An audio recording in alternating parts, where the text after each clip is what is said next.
नमस्कार दोस्तों, मैं अभी कुमार आनंद करता हूं आप सभी का स्वागत आपके अपने अद्भुत क्लासेज में। तो जैसा कि आप लोग जान रहे हैं, ये हमारा बिहार पुलिस के लिए स्पेशल एपिसोड चलाया जा रहा है, जिसमें आप सभी को जो भी बिहार पुलिस के द्वारा इससे पिछले भी एग्जाम में पूछे गए हैं पीवाईक्यू, ये पीवाईक्यू के इम्पोर्टेंट सीरीज का ये 5वां वीडियो है। आप लोग इससे पहले 4 वीडियो और कराया जा चुका है। आपसे अनुरोध है कि आप सभी लोग चारों वीडियो देख लें। अब हम लोग 2010 से बढ़ते हुए 2023 में आ चुके हैं। तो ये एग्ज़ाम जो हमारा जो CSBC के द्वारा एग्ज़ाम लिया गया है बिहार पुलिस का, जो फायरमैन भर्ती के लिए लिया गया था, ये कब लिया गया था? तो यह है 15 दिसंबर 2013 को। ठीक है, तो आप लोग इसको ध्यान रखेंगे और हम लोग फिर आगे बढ़ रहे हैं। सबसे पहला प्रश्न इसमें जो पूछा गया था वो देखते हैं। सबसे पहला प्रश्न, महिलाओं के मताधिकार के संबंध में सेफ्रागेट्स मूवमेंट किस देश में चलाया गया? आप लोग ये ध्यान रखिएगा, क्या है सेफ्रागेट्स मूवमेंट, किस देश में चलाया गया है? तो यह है ग्रेट ब्रिटेन में। हमारा अगला प्रश्न है, राज्यसभा के सदस्य का कार्यकाल कितना होता है? तो राज्यसभा के सदस्य का कार्यकाल कितना होता है? 6 वर्ष। ये पिछले भी एग्जाम में ये प्रश्न पूछा गया है, इसमें भी पूछा गया है। पंचायत समिति के सदस्य कितने वर्ष के लिए चुने जाते हैं? तो यह होता है 5 वर्ष। हमारा अगला प्रश्न है, नस्लवाद का अर्थ क्या होता है? तो नस्लवाद का अर्थ है रंग भेद। संघवाद का अर्थ क्या है? तो यह संघ और राज्य के बीच सत्ता का विकेंद्रीकरण।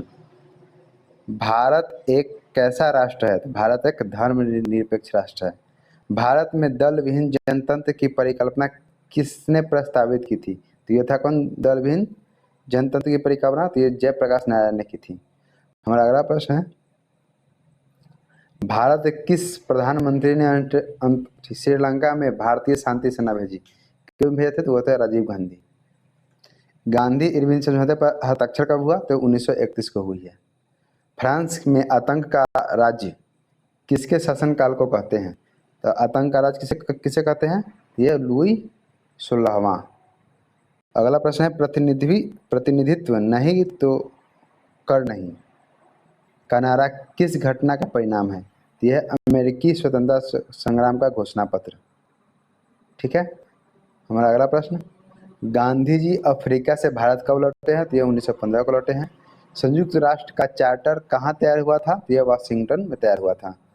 औरंगजेब की मृत्यु के पश्चात किस नेता के नेतृत्व में जाट काफी शक्तिशाली हुई है? ये थे चुरामन। आप लोग ध्यान रखिएगा, किस नदी को बिहार का शोक कोसियो कहा जाता है? नाथुला दर्रा किस राज्य में है? तो यह सिक्किम में है। नाथुला सिक्किम में है। फर वनस्पति किससे संबंधित है? तो यह अल्पाइन वन से है। हमारा अगला प्रश्न है, पेशावर और काबुल किसके मध्य से एक दूसरे से जुड़े हैं? तो पेशावर और काबुल खैबर दर्रा से जुड़े हुए हैं। किस वर्ष प्रथम पृथ्वी सम्मेलन आयोजित हुआ था? ये 1992 में हुआ था। भारत में दूसरा सबसे बड़ा जलप्रपात कौन सा है? तो ये जोग जलप्रपात है। चंद्रमा की घूर्णन अवधि क्या है? तो चंद्रमा की घूर्णन अवधि 28 दिन है। राउरकेला लौह एवं इस्पात संयंत्र किस राज्य में स्थित है? तो ये उड़ीसा में है। तो आप लोग इन सब प्रश्नों को ध्यान रखेंगे कि राउरकेला लौह इस्पात संयंत्र कहाँ है? तो ये उड़ीसा में है। चंद्रमा का घूर्णन 28 दिन होता है।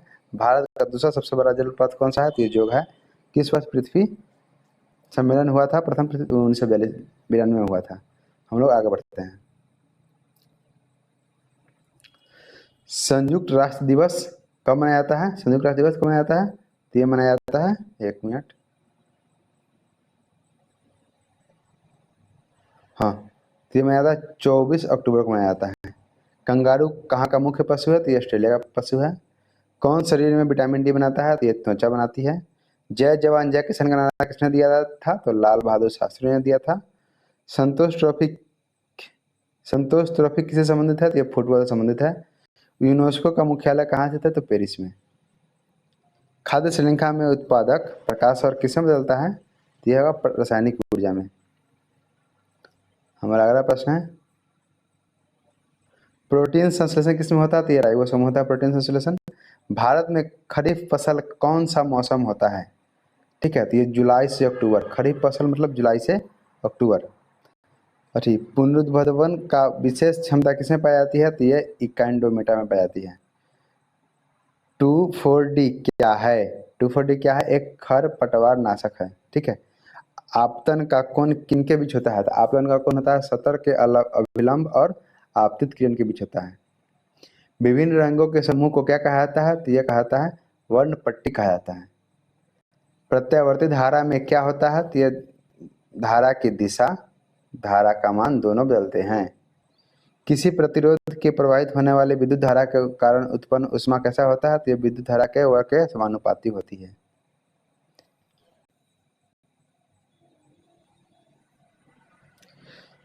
जब दो समानांतर तारों से एक ही दिशा में विद्युत प्रवाहित हो तो क्या होती है? वो एक दूसरे को आकर्षित कर लेगी।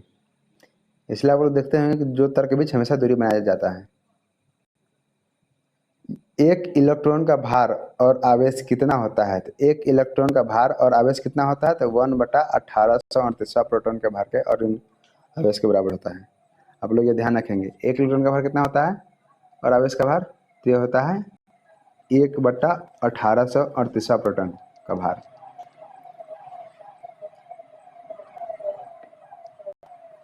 नाइट्रोजन गैस के अणु में निम्न आबंध कैसा होता है? ये कैसा होता है? ये त्रिसहसंयोजी होता है।